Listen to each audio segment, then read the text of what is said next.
नमस्कार। आदिकाल की समाप्ति के बाद अपना दूसरा कालखंड शुरू होता है, भक्ति काल।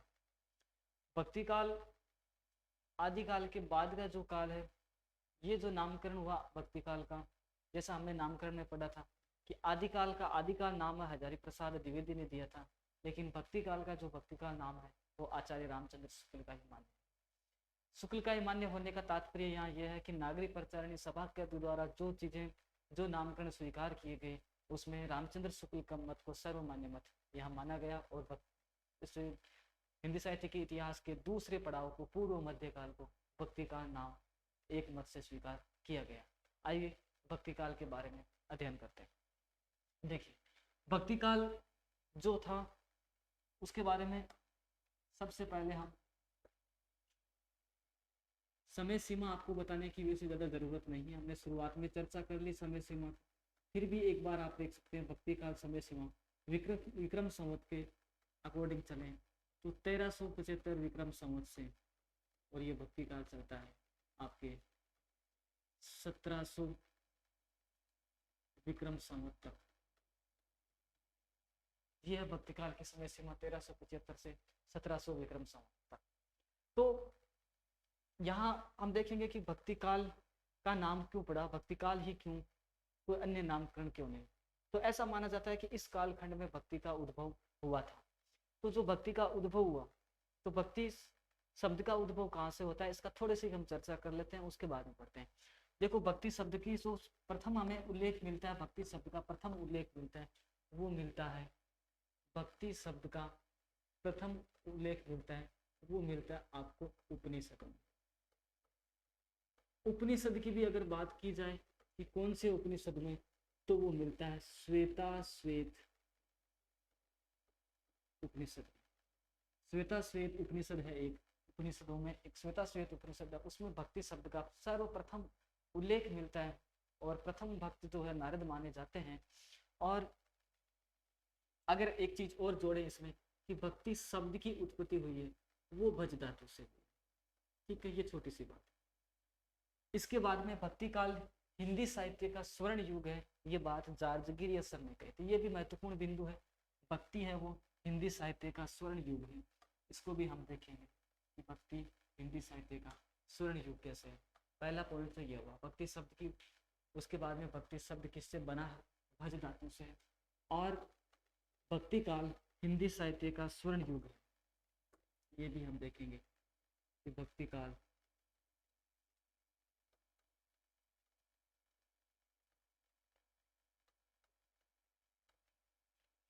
हिंदी साहित्य का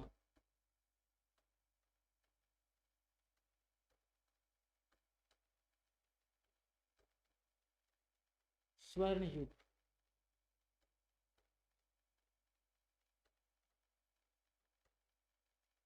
ये बात किसने कही थी, ये बात कही थी जॉर्ज गिरियर्सन।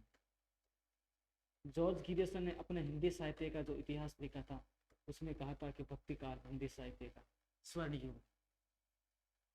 ये लाइन बताना इसलिए महत्वपूर्ण है क्योंकि इस लाइन से क्वेश्चन बनता है। भक्ति काल हिंदी साहित्य का स्वर्ण युग है, समझाइए। वहां आप सीधा लिखोगे भक्ति काल हिंदी साहित्य का स्वर्ण युग है, ये बात जॉर्ज गिरियर्सन ने कही थी। यहाँ से आप शुरुआत करें तो फैक्ट बाय फैक्ट देखें तो ये पहला बिंदु हुआ, भक्ति शब्द उपनिषद में मिलता है और उपनिषदों में श्वेता श्वेत उपनिषद में मिलता है और भक्ति शब्द मूल रूप से भज धातु से बना है। भक्ति काल हिंदी साहित्य का स्वर्ण युग है, ये बात कही थी आपकी किसने, जॉर्ज गिरियर्सन। ये बात याद रखनी। इसके बाद हम चलें भक्ति काल में आगे, तो देखेंगे सबसे पहले शुरुआत करें भक्ति से। भक्ति की उत्पत्ति तो हमने पढ़ ली, लेकिन भक्ति काल की शुरुआत भक्ति में कैसे हुई तो देखेंगे।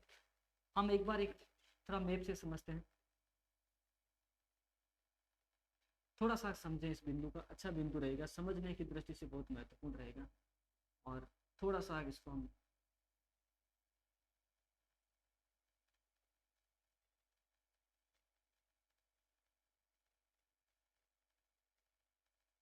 अगर थोड़ा मैप से देखें, ठीक, प्राकृतिक रूप से ये इंडिया का मैप है मान के चल, ऐसा नहीं है इंडिया। फिर भी अगर हम कहें इसको दो भागों में बांटें, और ये ऊपर वाला तो कहा जाएगा आपके, ये जो ऊपर वाला भाग है इसको तो कहेंगे उत्तरी भारत, और ये जो नीचे वाला हिस्सा है इसको हम कहेंगे दक्षिणी भारत। कहा ऐसा जाता है कि भक्ति की शुरुआत सबसे पहले दक्षिणी भारत से हुई। भक्ति का उद्भव दक्षिणी भारत से हुआ। देखो, दक्षिणी भारत में एक संत हुए जिसका नाम था आपके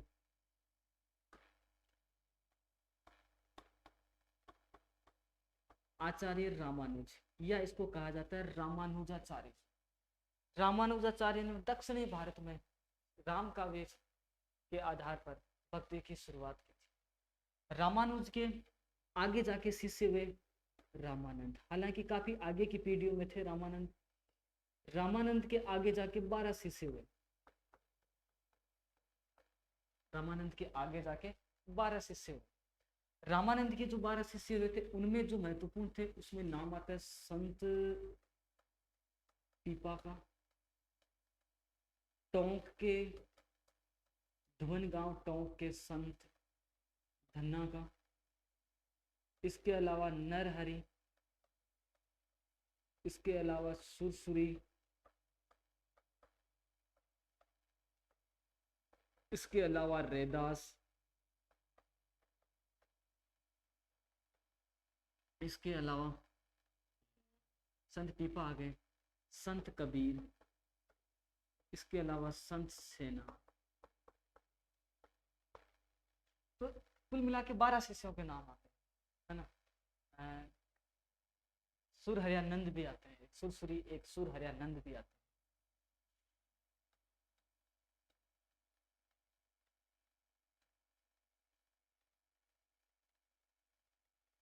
हरिदास, हरिदास का नाम कई जगह रविदास भी आता है। ये जो आपके सिलेबस में है कबीर है, रैदास। रैदास मीरा के गुरु थे। और संयोग देखिए, रैदास और मीरा का दोनों का जन्म 1498 में हुआ था। कबीर का जन्म इनसे 100 साल पहले 1398 में हुआ।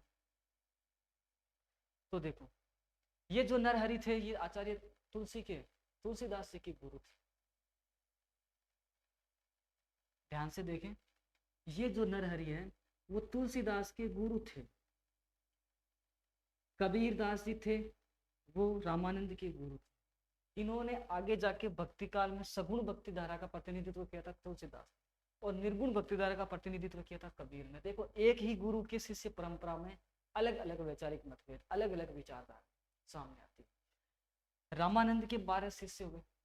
अब ध्यान से सुने, रामानुज जो थे इनकी जो खासियत थी भक्ति की, वो अपनी भक्ति परंपरा में सिर्फ उच्च वर्णों को स्थान देते थे, निम्न वर्ण के लोगों को मंदिरों में प्रवेश नहीं देते थे।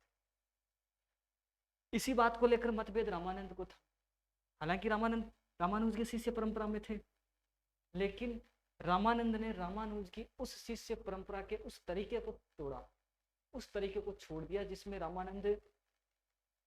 रामानुज सिर्फ मंदिरों में सवर्ण जाति के लोगों को ही प्रवेश देते थे। उन्होंने अनेक वर्णों के लोगों को, निम्न वर्ण के लोगों को भी मंदिरों में प्रवेश करने की इजाजत दी, भक्ति मार्ग में आने का मौका दिया। तो जो भक्ति परंपरा दक्षिणी भारत में रामानुज लेके आए थे, उसको उत्तरी भारत में लेके आए थे रामानुज। ध्यान से देखें, उसको उत्तरी भारत में लेके आए थे रामानंद। और ये जो क्षेत्र था ये द्रविड़ प्रदेश था। हमने भाषा विज्ञान में पढ़ा था इस बात की। 4 भाषा परिवार है, उसमें द्रविड़ भाषा परिवार दक्षिण भारत में द्रविड़ प्रदेश था। द्रविड़ प्रदेश में रामानुजाचार्य ने भक्ति, और उसको उत्तरी भारत में लेके आए रामानंद, उसका विस्तार किया। तो एक लाइन बहुत महत्वपूर्ण होती है। लाइन ये होती है कि भक्ति द्रविड़ा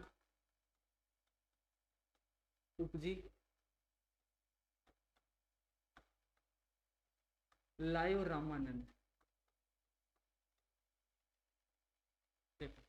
भक्ति द्रविड़ा उपजी लायो रामानंद, इसका अर्थ है कि भक्ति द्रविड़ा उपजी, भक्ति का उद्भव तो द्रविड़ प्रदेश में हुआ था, और लायो रामानंद का अर्थ यह है कि उसको उत्तरी भारत में लाने का श्रेय है वो किसको है? रामानंद को है। इस बिंदु को ध्यान रखें, भक्ति का उद्भव तो रामानुजाचार्य के दक्षिणी भारत में हुआ था, लेकिन उसको उत्तरी भारत में लाने का श्रेय किसको दिया जाता है? रामानंद को दिया जाता है। रामानंद ने भक्ति का मार्ग सभी संप्रदायों के लिए खोल दिया था, सीधी बात है। तो भक्ति द्रविड़ा उपजी लायो रामानंद, ये उक्ति महत्वपूर्ण हो जाती है। इस पंक्ति का आशय स्पष्ट कीजिए कि भक्ति द्रविड़ उपजी लायो रामानंद। इस पंक्ति का अर्थ है कि भक्ति का उद्भव तो द्रविड़ प्रदेश में रामानुजाचार्य के माध्यम से हुआ था, लेकिन इसको उत्तरी भारत में लाने का श्रेय किसको दिया जाता है? रामानंद को दिया जाता है, और उद्भव करने का श्रेय रामानुज को दिया जाता है। इसको रामानुजाचार्य भी कई जगह आप देखेंगे, रामानुजाचार्य भी इसका नाम आप पढ़ेंगे। इसके बाद में देखें, यहाँ एक थोड़ा समझने वाली बात एक और है, वो ये है कि अगर हम बात करें कि भक्ति के उद्भव के कारण, भक्ति के उद्भव के कारण का मतलब यहाँ ये कहते हैं आचार्य रामचंद्र शुक्ल कि ये समय था जब सिकंदर लोदी या कई बाहरी मुसलमानों के आक्रमण हुए थे, और बार बार विदेशी आक्रमणकारियों के आक्रमण होने की वजह से यहाँ की हिंदू जनता, अपने देश की हिंदू जनता हताश हो गई थी, निराश हो गई थी। उनके सामने मंदिर तोड़े जाते थे, उनके पूज्य पुरुषों का अपमान होता था, क्योंकि सत्ता, केंद्रीय सत्ता मुस्लिम राज्यों के हाथों में थी। तो जब उनकी आंखों के सामने हिंदू मंदिर तोड़े जाते, उनके पूज्य पुरुषों का अपमान होता, उनके वैदिक देवी देवताओं का अपमान होता, तो आचार्य शुक्ल कहते हैं कि हिंदू जाति के मन में एक हताशा आ गई थी, हिंदू जाति के मन में एक निराशा का भाव आ गया था, और उनके पास भक्ति के अलावा दूसरा मार्ग ही नहीं था। ये बात आचार्य शुक्ल ने कही, इसलिए भक्ति का उद्भव भारत में हुआ। अर्थात आचार्य शुक्ल ने भक्ति के उद्भव का कारण विदेशी या मुस्लिम राज्यों की प्रतिष्ठा होना या मुस्लिम राज्यों के प्रतिष्ठित हो जाने से ही भक्ति का उद्भव। जैसे मैंने आपको पीछे भी बताया था कि आचार्य रामचंद्र शुक्ल को कोई अकाट्य तर्क दे सकता था, वो हजारी प्रसाद द्विवेदी था। हजारी प्रसाद द्विवेदी ने चुनौती स्वीकार कर ली, और उन्होंने क्या बात गजब की कही। उन्होंने कहा कि यदि मुसलमानों के आक्रमण से भक्ति का उद्भव होता, तो मुसलमानों का आक्रमण तो उत्तरी भारत से हुआ था, भक्ति का उद्भव द्रविड़ प्रदेश से कैसे? हिंदू जाति के मन में हताशा का भाव दक्षिणी भारत में कैसे हुआ? हालांकि भक्ति का उद्भव तो उन्होंने बताया कि आप बताते हैं कि हिंदी का उद्भव तो दक्षिणी भारत से हुआ, आक्रमण उत्तरी भारत से हुए। तो आचार्य रामचंद्र शुक्ल इस तर्क का कोई जवाब नहीं दे पाए। उन्होंने माना कि यदि उन्होंने स्पष्ट कहा, जो उन्होंने अपनी ग्रंथ में कही वो बात में लिख बोल रहा हूँ, उन्होंने कहा कि मैं तो जोर देकर कहना चाहता हूँ, ये बात कौन किसने कही? हजारी प्रसाद द्विवेदी ने, कि मैं तो जोर देकर कहना चाहता हूँ कि यदि मुसलमानों का राज्य प्रतिष्ठित न होता तो भी भक्ति काल का उदय तो होता। अर्थात उन्होंने भक्ति उद्भव को एक स्वाभाविक विचारधारा, स्वाभाविक धारा ही माना, स्वाभाविक विकास माना। उन्होंने किसी को जिम्मेदार नहीं ठहराया। आचार्य शुक्ल ने मुसलमानों को जिम्मेदार ठहराया। उन्होंने कहा मुसलमानों का राज्य प्रतिष्ठित हो जाने के कारण। अब यहाँ पे 3 मत होते हैं कि भक्ति के उद्भव के कारण। देखिए ये क्वेश्चन बनता है वैसे सीधा, आप समझें इसको। भक्ति के उद्भव के कारण पहला लिखेंगे आचार्य शुक्ल के अनुसार मुसलमानों के राज्य प्रतिष्ठित होना। नंबर 2 लिखेंगे हजारी प्रसाद द्विवेदी के अनुसार, हजारी प्रसाद द्विवेदी के अनुसार, हजारी प्रसाद द्विवेदी में लिखेंगे स्वाभाविक अवस्था, यदि मुसलमानों का आक्रमण न होता तो भी भक्ति का उद्भव तो होता। एक जॉर्ज गिरियसन ने मत और है, ये भी आप याद रख सकते हैं। जॉर्ज गिरियसन का एक मत है। जॉर्ज गिरियसन ने कहा था कि भक्ति का उद्भव होना ईसाइयों की देन है। उन्होंने ईसाई धर्म को माना, ईसाइयों की देन है।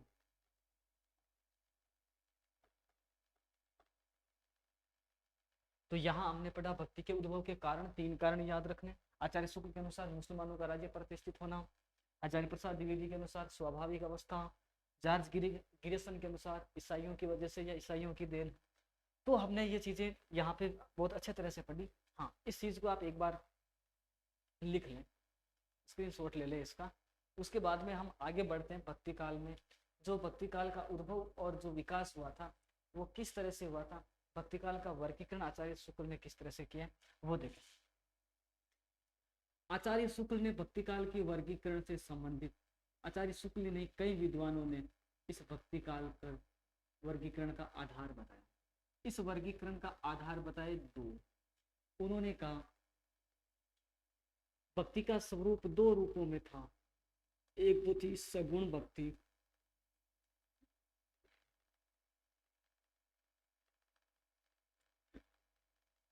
और दूसरी थी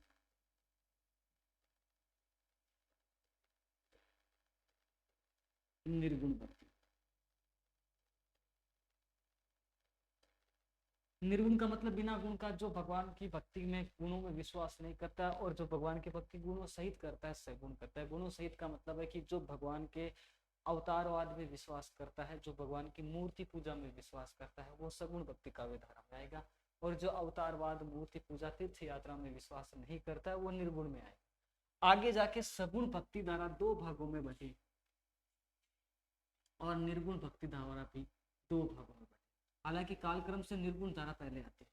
ये जो दो भागों में बटी थी, सगुण और निर्गुण, सगुण बटी थी, एक को तो कहेंगे जो भगवान राम को आधार बनाकर जिन्होंने काव्य रचनाएं की, उसको कहेंगे राम काव्य धारा। जिन्होंने, इसका दूसरा नाम आप रामाश्रय भी कह सकते हैं, रामाश्रय काव्य धारा। और दूसरी थी कृष्ण काव्य धारा।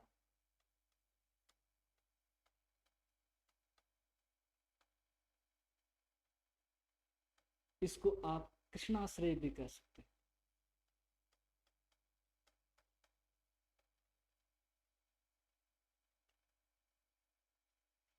सगुण भक्ति धारा के भी दो रूप सामने थे। सगुण भक्ति काव्य धारा के दो रूपों में, एक तो था आपके निर्गुण में था संत काव्य, एक था सूफी काव्य। संत काव्य धारा है, इसको कहते हैं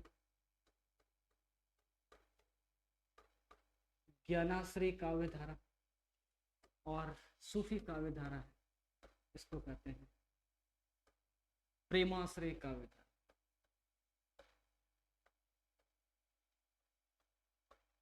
देखिए, अब चार धाराएं चली, जिसने भगवान राम को आधार बनाकर अपने ग्रंथों की रचना की, वो राम काव्य धारा में आए। जिन्होंने भगवान कृष्ण को आधार बनाकर काव्य रचनाएं की, उनको कृष्ण काव्य धारा में आएंगे। और जिन्होंने संत निर्गुण रूप में, जिन संतों ने भगवान को निर्गुण रूप में माना, वो निर्गुण में आएंगे। और जिन संतों ने भगवान को निर्गुण रूप में माना लेकिन उनका आधार प्रेम विषय था, वो प्रेमाश्रय में आएगा। इनका विषय ज्ञान था, इसलिए वो ज्ञानाश्रय में आएंगे। अब देखो भाई, इसके अंदर आपको याद रखना है, इसके जो प्रतिनिधि कवि, ध्यान रखना है, इसका जो प्रतिनिधि कवि आपके है, वो है, इस राम काव्य धारा के प्रतिनिधि कवि थे तुलसीदास।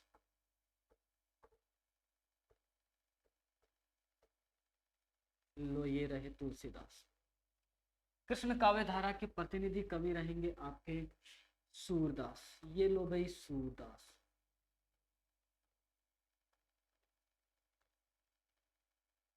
इसके बाद में संत काव्य धारा के प्रतिनिधि रहेंगे संत कबीर।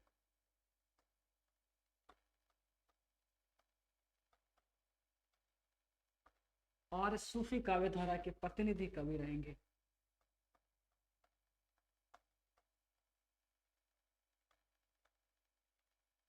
मलिक मोहम्मद जायसी। आपके कॉलेज में एग्जाम में सवाल पूछा जाए तो सीधा पूछा जाएगा जायसी का पूरा नाम क्या था, तो आपको बताना है मलिक मोहम्मद जायसी। ध्यान से सुनना, ये जो मोहम्मद है ये तो इनका नाम था। मलिक मोहम्मद जायसी में तीन शब्द है।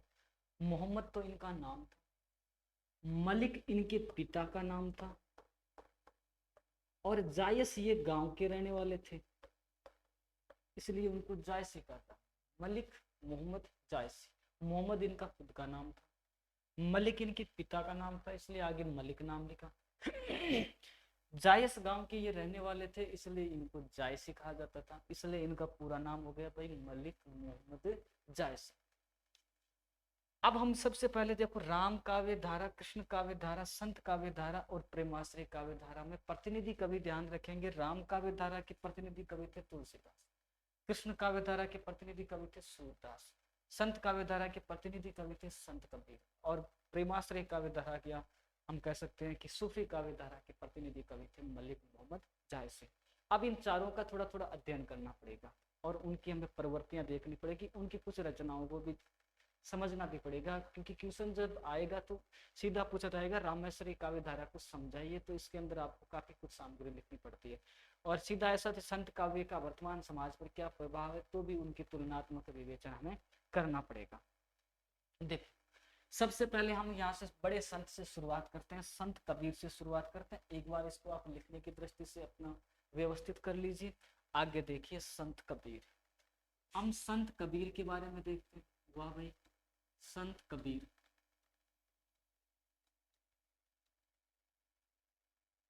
संत कबीर का जो जन्म है वो हुआ था भाई 1398 ईस्वी। ठीक, विक्रम संवत 1455 होता है। विक्रम संवत 57 साल आगे चलता है, 57 साल आगे चलेंगे तो 1398 में 57 जोड़ेंगे तो आप जरूर तो आती होगी आपको 1455 होता है।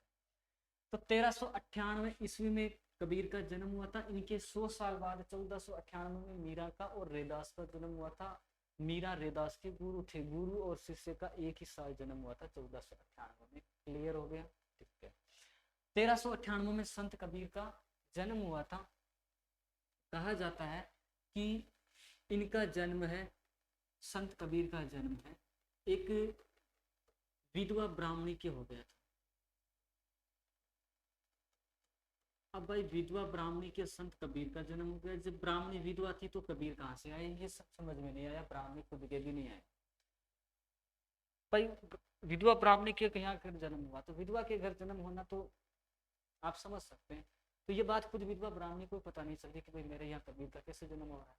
तो लोक लाज की डर से, लोक समाज के डर से उसने क्या किया, कबीर दास को जो है वो एक तालाब में छोड़ के आ गई। कि भाई सुबह लोग पूछेंगे कि भाई ये टाबर कटवा आए हो, तो इस डर से उसने क्या किया, छोड़ दिया तालाब में। तालाब में एक जुलाहा दंपति रहा करते थे जिनका नाम था भाई जुलाहा दंपति। जुलाहा दंपति का नाम ध्यान रखे, जुलाहा दंपति रहा करते थे उस तालाब में। जुलाहा लगभग एक मुस्लिम जाति होती है। जुलाहा दंपति थे, एक का नाम तो था नीरू और एक का नाम था नीमा। नीरू और नीमा ने कबीरदास जी को तालाब में संदूक में तैर रहे थे तो उसको उठा लिया, और उनके कोई पुत्र नहीं था तो इनका पालन पोषण कर दिया। इसलिए कबीरदास जी के माता पिता का नाम पूछा जाए तो विधवा ब्राह्मणी और अमुख ऐसे ने उत्तर देना। कबीरदास जी के माता पिता का नाम नीरू और नीमा था। नीरू और नीमा था। कबीरदास जी के एक पुत्र था भाई, उस पुत्र का नाम था भाई कमाल। क्या कमाल का पुत्र था? और इसकी जो पुत्री थी उसका नाम था भाई कमाली।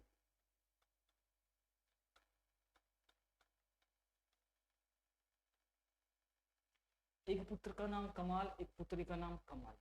कहते हैं कि कबीरदास जी ने खुद ने एक दोहे में कहा है कि बूढ़ा वंश कबीर का उपजा पूत कमाल, में जीवन भर भक्ति करी मूर्ख घर ले आया माल। कहते हैं कि ये कमाल जो था वो एक नंबर का चोर था। महापुरुष के घर चोर ही पैदा होता है। उनके माँ बाप बहुत बड़े ऊंचे नाम वाले होते हैं, उनके घर में बड़ा कपूर पैदा होता है। ये प्रकृति का नियम। बड़ा कितना भी शासक हुआ ना, उसका बेटा हमेशा कमजोर निकला, चाहे सम्राट अशोक हो चाहे सम्राट अकबर हो। किसी की भी बात कर लें, एक महाराणा प्रताप जैसे एक आध उदाहरण को छोड़ दिया जाए तो लगभग बड़े खानदान वालों के यहाँ कैसे सपूत पैदा होते हैं वो हमें पता है। तो कमाल था वो चोरी करके लाया था। तो कबीरदास जी ने कहा कि बूढ़ा वंश कबीर का, बूढ़ा का मतलब डूबा, कि डूबा वंश कबीर का उपजा पूत कमाल, है ना। मैं जीवन भर भक्ति करी, ये मूर्ख घर ले आया माल। कि मैं तो, मेरा वंश अब डूब गया, मैं तो भक्ति में लगा हुआ हूँ, ये मूर्ख माल लेके गया। तो इनका पुत्र और पुत्री का नाम था कमाल और देखो भाई कबीरदास जी की जहां तक हम बात करें, इनकी जो मुख्य बात अगर हम करें तो कबीरदास जी को संत मत के प्रवर्तक माना जाता है। सबसे पहले इन्होंने ज्ञान देना शुरू किया, और ऐसा भी माना जाता है कि सिकंदर लोधी के समकालीन थे। अगर पूछ लिया जाए कबीरदास किसके समकालीन थे, छोटा क्वेश्चन बनता है, तो कबीरदास सिकंदर लोधी के समकालीन थे। सिकंदर लोधी ने बड़ा परेशान किया था कबीरदास, ये सिकंदर लोधी के समकालीन थे। और इनके सिकंदर लोधी के समकालीन ये थे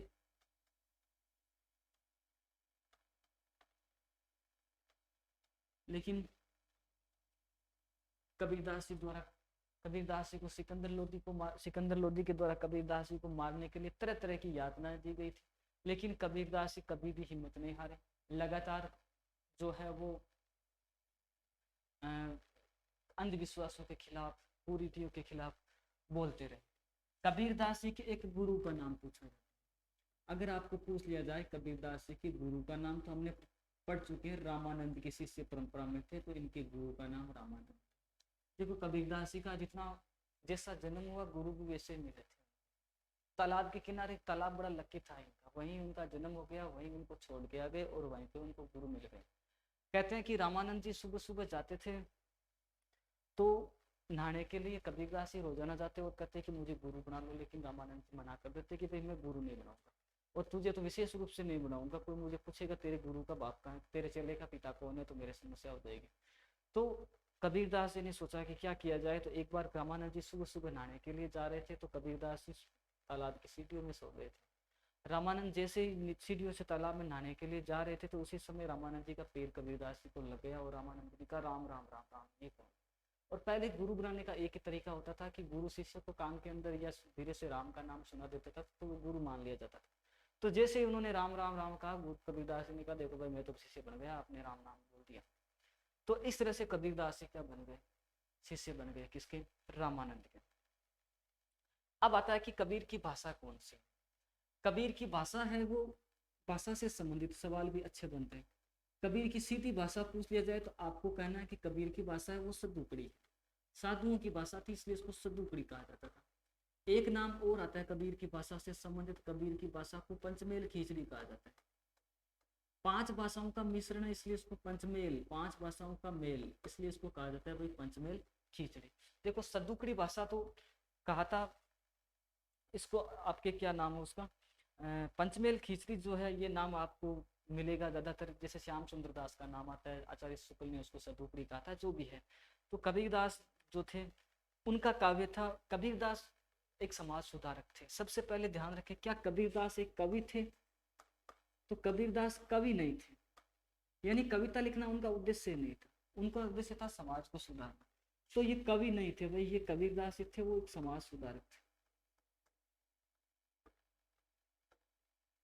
क्योंकि उनका नारी विषयक दृष्टिकोण बताता है कि वो समाज सुधारक थे। कवि होते तो आश्रयदाता कहीं राजा महाराजा की प्रशंसा करते हुए नजर आते, समाज सुधारक थे, उनको जो सच लगता था वो बेबाकी से कर देते थे, आदत से अक्कड़ और स्वभाव से पकड़ थे, इसमें कोई शक नहीं है। कबीरदास जी समाज सुधारक थे, नारी विषयक दृष्टिकोण बताता है। उनकी एक दोहा आता है कि वो दोहे में कहते हैं कि नारी की झाई पड़े तो अंधा होत भुजंग, कबीरा उनकी क्या गति जो नित नारी के संग।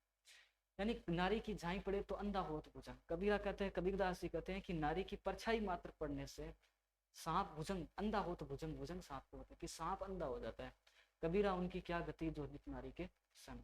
कबीरदास जी आगे कहते हैं कि उनकी तो क्या दशा होती है जो हमेशा नारी के साथ रहते हैं। तो ये कबीरदास जी का नारी बेबाकी से बोलते थे, इसमें कोई शक नहीं कि कोई क्या सोच रहा होगा। एक बार एक जगह और कही उन्होंने कि पतिव्रता ओढ़े 16 दुसाला, सॉरी वैश्या ओढ़े 16 दुसाला, पतिव्रता नारी उगारी। ये भी बहुत बड़ा टॉपिक है उनका। देखो उन्होंने बहुत सुंदर बात कही एक जगह, उन्होंने कहा कि वैश्या ओढ़े 16 दुसाला,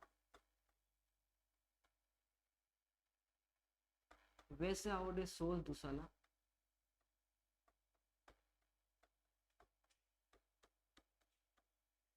पतिव्रता नारी उगारी। यहाँ देखो उगारी शब्द का अर्थ है उगाड़ी, यहाँ री है ना, ये डी है, उगाड़ी। क्या गजब की बात की उन्होंने। देखो मैंने बोला आदत स्वभाव से अक्कड़ और आदत से पकड़ थे, आदत से अक्कड़ और स्वभाव से पकड़ थे, जो बात कहते थे स्पष्ट थी, किसी को बुरा लगे अच्छा लगे ये कबीर को मतलब नहीं था। कि वैसे ओढ़े 16 दुसाला, उनका मत था कि जो वैश्या प्रवृत्ति की जो महिला होती है वो 16 दुसाला ओढ़ती है। 16 दुसाला का मतलब क्या होता है कि वो घूंघट पर्दा में ज्यादा रहती है। पतिव्रता नारी उगाड़ी, जो नारी पतिव्रता होती है वो उगाड़ी होती है। अब उगाड़ी होने का तात्पर्य कि खुले विचारों की होती है। अब आप समझ सकते हैं कि अपने आस पड़ोस में, अपने गांव में, अपने घर में, अपने परिवार में जो अपनी अपनी माँ की किस्म की जो महिलाएं होती है ना, जो बड़ी बड़ी गालियां देती हैं, पतिव्रता नारी उगाड़ी, है ना, जो भी गाली मुंह से आए दे तू ऐसे तू ऐसे तू ऐसे। तो ये कबीरदास ने स्पष्ट कर दिया था कि पतिव्रता नारी वो उगाड़ी है, उसकी बातें खुली रहती है, और जो ज्यादा घूंघट में रहती है, देखती है से ना, तो वैसे ओढ़े 16 दुसाला, पतिव्रता नारी उगाड़ी। इनकी जो लाइन है मैं बता रहा हूँ ना, ये है जैसे आपको एग्जाम में बहुत बार पूछी गई है ना। इसके बाद में एक आती है, कबीरदास जी पढ़े लिखे नहीं थे, ये भी और स्कूल भी नहीं गए, है ना। खुद उन्होंने माना कि मसी कागज छुयो नहीं, मसी स्याही को भी कह सकते हैं या मैंने भी कह सकते हैं कि मसी कागज छुयो नहीं, कि मैंने जीवन में कभी कागज को हाथ तक नहीं लगाया, मसी कागज छुयो नहीं, कलम गई नहीं हाथ, और पेन को भी कभी छुआ नहीं, हाथ में नहीं लिया। तो फिर लिखा किसने? कैच कबीर सुनो भाई साधो, कैच कबीर सुनो भाई साधो, ये बात लिखी किसने? तो ध्यान रहे, कबीर की मृत्यु के बाद कबीरदास जी के शिष्य थे, कबीरदास जी की जब मृत्यु हो गई थी, कबीरदास जी के शिष्य थे धर्मदास।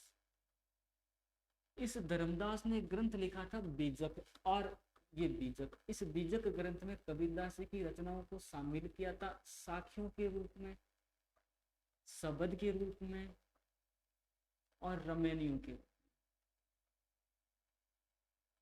ये कबीरदास जी की साखियों, शब्द और रमैनी को बीजक नाम में संग्रहित किया था धर्मदास ने। कबीरदास ने तो कलम ही हाथ में नहीं ली, कागज ही हाथ में नहीं ली, मसी कागज छुयो नहीं, कलम गई नहीं हाथ। फिर एक जगह वो कहते हैं कि तू कहता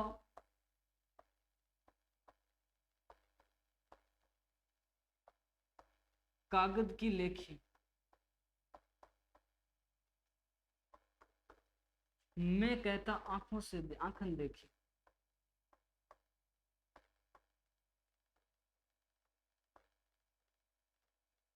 कबीरदास जी समझाते हुए कहते हैं कि तू तो कागज में जो लिखी हुई है उसको देख देख के बोलता है, मैं तो कहता हूँ आंखों से देख के, जो मैंने आंखों से देखा। तो कबीरदास जी अनपढ़ थे, सामाजिक रूढ़ियों पर प्रहार करते थे, और कबीरदास जी का जो ग्रंथ है वो बीजक नाम से, साखी है, शब्द है, रमैनी है। शब्द जो है वो दोहा और चौपाई शैली में, शब्द दोहा और चौपाई शैली में, है ना। साखी यानी साक्षी, इसमें साक्षी बनाकर उन्होंने ग्रंथों की रचना की है। इसके अलावा गुरु को महत्व कबीरदास जी ने दिया। भाई कबीरदास जी ने गुरु को महत्व सबसे ज्यादा दिया। उन्होंने कहा कि गुरु होना जरूरी है व्यक्ति के जीवन में। और कबीरदास जी जो थे, उनके जो गुरु, एक आता कि सवाल पूछा जाता है कबीरदास जी के मुस्लिम गुरु कौन थे, तो नाम आता है भाई शेख तकी। ये जो शेख तकी थे ना, ये कबीरदास जी के कई जगह मुस्लिम गुरु बताए जाते हैं। शेख तकी ये कबीरदास जी के मुस्लिम गुरु थे, शेख तकी मुस्लिम परंपरा के कबीर के गुरु थे आपके। तो हालांकि कबीरदास जी जो थे वो बौद्धों से, बौद्ध संप्रदाय और सिद्ध संप्रदाय से और नाथ संप्रदाय से प्रभावित थे। उन्होंने जैसे गुरु को महत्व देना, ये सारी चीजें उन्होंने बौद्ध सिद्धों से ही ली थी। तो कबीरदास जी की किताबों के नाम, उनके बारे में छोटी छोटी लाइनें। अब कबीरदास जी के काव्य की सामान्य प्रवृत्तियां, इसके अंदर ज्यादा देखने वाली बात नहीं है। संत काव्य के अंदर और आगे पढ़े तो दादू दयाल का नाम आता है। दादू दयाल अपने इधर नारायणा के थे ना, दादू खोल, दादू दयाल का पवित्र स्थान है। उनके 52 शिष्य थे जो 52 स्तंभ कहलाते थे। उनमें रज्जब जी का नाम आता है, जिन्होंने अच्छे अच्छे ग्रंथों की रचना की थी, आजीवन दूल्हे के वेश में रहने वाले थे, है ना। तो संत काव्य के अंतर्गत हम कबीरदास जी का हमने परिचय पढ़ा, ये संत काव्य के एक महत्वपूर्ण स्तंभ थे। अब इसके बाद में अगला जो संत काव्य में नाम आता है भाई, उसका नाम आता है दूसरा मलिक मोहम्मद जायसी। जैसे मैंने पहले बता दिया था कि मलिक मोहम्मद जायसी जो थे, उनका मूल नाम तो मोहम्मद ही था। मलिक उनके पिता का नाम था, जायस वो गांव के रहने वाले थे, इसलिए उनको जायसी कहा जाता था। तो सीधा सवाल एक बार पूछा गया, जायसी का पूरा नाम क्या है, तो सीधा उत्तर था मलिक मोहम्मद जायसी। सीधा सवाल यही बन गया, आगे जायसी पढ़ने की जरूरत ही नहीं पड़ी। तो आप मलिक मोहम्मद जायसी देखो, मलिक मोहम्मद जायसी जो थे वो, इनके बारे में भी एक अजीब सी विचारधारा है। कहते हैं कि ये शकल सूरत से मलिक मोहम्मद जायसी जो थे वो थोड़ा कुरूप थे। तो ये शाहजहां के दरबार, सॉरी शेर शाह के दरबारी थे। शेर शाह के दरबार में उपस्थित हुए मलिक मोहम्मद जायसी, तो उनकी जो कुरूपता है उसको देखकर शेर शाह को हंसी आ गई। शेर शाह जब जोर जोर से हंसने लगे तो मलिक मोहम्मद जायसी भी हंसने लगे। तब उनको पूछा गया कि आप क्यों हंस रहे हैं, मैं तो आपकी कुरूपता को देखकर हंस रहा हूँ। तो मलिक मोहम्मद जायसी ने कहा कि भाई मैं उसको हंस रहा हूँ जिसने मुझे बनाया है, आप मुझ पर हंस रहे हो और मैं उसको हंस रहा हूँ जिसने मुझे बनाया है। तो कहने का तात्पर्य क्या हुआ कि मलिक मोहम्मद जायसी, इसके दूसरे प्रतिनिधि कवि आपके आते हैं, और मलिक मोहम्मद जायसी से संबंधित जितने भी सवाल बनते हैं उसमें सबसे ज्यादा एक ही सवाल बनता है, मलिक मोहम्मद जायसी की रचना है पद्मावत। भाई बहुत ही महत्वपूर्ण रचना है पद्मावत, इसमें कितनी सच्चाई है कितनी नहीं है ये तो आगे समय ही बताएगा। यानी हम जब पढ़ेंगे लिखो तो जाके समझ में आएगा कि जायसी में जो रचनाएं लिखी गई है वो सही है या गलत है, सूफी काव्य धारा में किस तरह से मलिक मोहम्मद जायसी का स्थान निर्धारित किया गया, वो हम देखेंगे आगे। मलिक मोहम्मद जायसी के संबंध में देखो, इनकी पुस्तक का नाम है पद्मावत।